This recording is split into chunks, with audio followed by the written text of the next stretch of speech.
मणिपुर में सुधर रहे हैं हालात।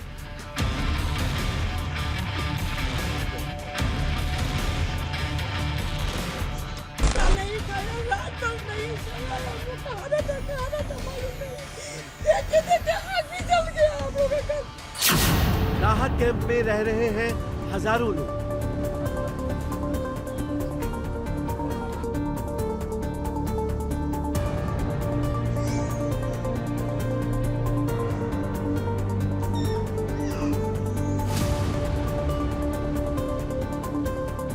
पिछले बुधवार को हुई हिंसा के बाद मणिपुर में हालात अब धीरे धीरे सुधरते जा रहे हैं। वहां हिंसा प्रभावित चुराचांदपुर जिले में सेना और आरएएफ के अलावा बड़ी संख्या में पुलिस बल की तैनाती की गई है। सुरक्षा बलों ने देर रात सड़कों पर फ्लैग मार्च किया।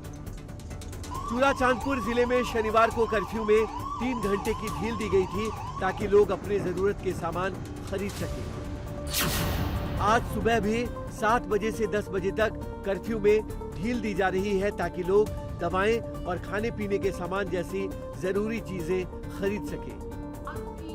मणिपुर की गवर्नर अनुसुईया उइके ने हिंसक घटना पर दुख जताते हुए लोगों से आपस में सौहार्द बनाए रखने और आसपास के लोगों का सहयोग करने की अपील की है। गवर्नर ने कहा कि पिछले कुछ दिनों में हुई हिंसा की घटनाओं ने शांति और सद्भाव को प्रभावित किया है। मैं आप सभी से अपील करती हूँ कि मणिपुर प्रदेश की उत्कृष्ट भाईचारे, आपकी सहयोग करने की संस्कृति के अनुसार आप सभी भाईचारा बनाए रखें। भय एवं असुरक्षा की भावनाओं को मन से निकालकर अपने आसपास के लोगों का सहयोग करें। आपके मोहल्ले, नगर, प्रदेश के अन्य निवासी जो कि आपके साथ वर्षों से रह रहे हैं, वे सब आपके भाई बहन ही हैं। मैं बताना चाहती हूँ कि प्रदेश में आपको विश्वास दिलाना चाहती हूँ कि सुरक्षा बल आपकी सेवा में है, आपके एकदम नजदीक है। आपकी सूचना पर वे तत्काल कार्रवाई कर आपकी मदद करेंगे। पुनः आप सभी से अपील है कि भय, अविश्वास, असुरक्षा के भाव को मन से निकाल दें। कुछ ही समय में सब कुछ ठीक हो जाएगा। शांति व्यवस्था स्थापित कर ली गई है। आप सभी के सहयोग की मैं अपेक्षा करती हूँ। मणिपुर के सीएम एन बीरेन सिंह ने अलग अलग सामाजिक संगठनों के लोगों के साथ बैठक की। सीएम ने गड़बड़ी करने वालों को सख्त हिदायत दी है। बीरेन सिंह ने ट्वीट कर कहा, मैं मणिपुर के सभी लोगों से किसी भी प्रकार की हिंसा से बचने की अपील करता हूँ। राज्य की कानून व्यवस्था में गड़बड़ी करने वालों के खिलाफ कार्रवाई करने के लिए राज्य पुलिस और अर्धसैनिक बल को सख्त हिदायत दी गई है। इस बीच मणिपुर में हुई हिंसा के बाद मामला अब सुप्रीम कोर्ट पहुंच गया है।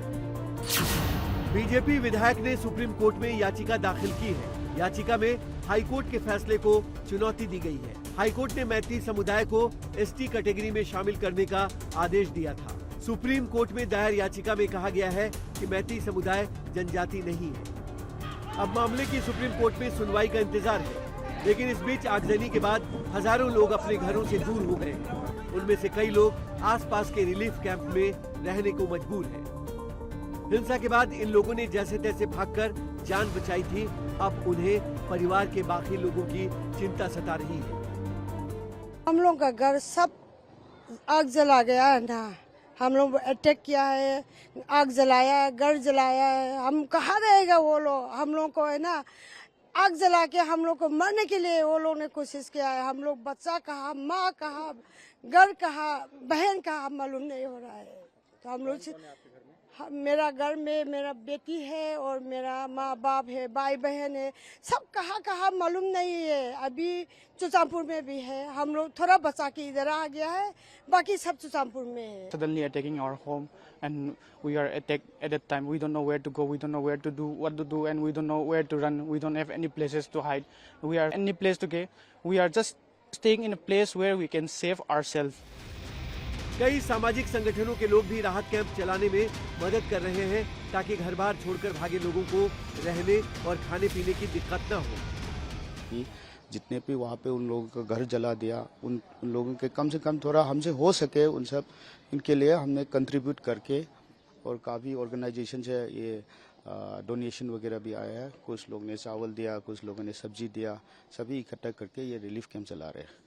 कितने लोग होंगे इस रिलीफ कैंप में? इस रिलीफ कैंप में रजिस्टर में तो 152 से अबव है। इस लोकेलिटी में कम से कम 252 होंगे, मगर कैंप के अंदर 150 पैरामिलिट्री फोर्स वो लोग सुचामपुर से स्कॉट करके लेके आते हैं। उनके बाद कहाँ पे रिलीफ कैंप चला रहा है, इस मोइरांग के अंदर रिलीफ कैंप कम से कम 10 से ज़्यादा होंगे। मणिपुर के चुराचांदपुर जिले में हिंसा तब भड़की थी जब मेइती समुदाय को एसटी कैटेगरी में शामिल करने की मांग के विरोध में छात्रों के संगठन all tribal students union of Manipur ने मार्च बुलाया था। ये झड़प 3 मई को आदिवासियों और बहुसंख्यक मेइती समुदाय के बीच हुई, जिसके बाद कई इलाकों में कर्फ्यू लगा दिया गया था। इस घटना के बाद अब तक हजारों लोग अपने घर छोड़ चुके हैं।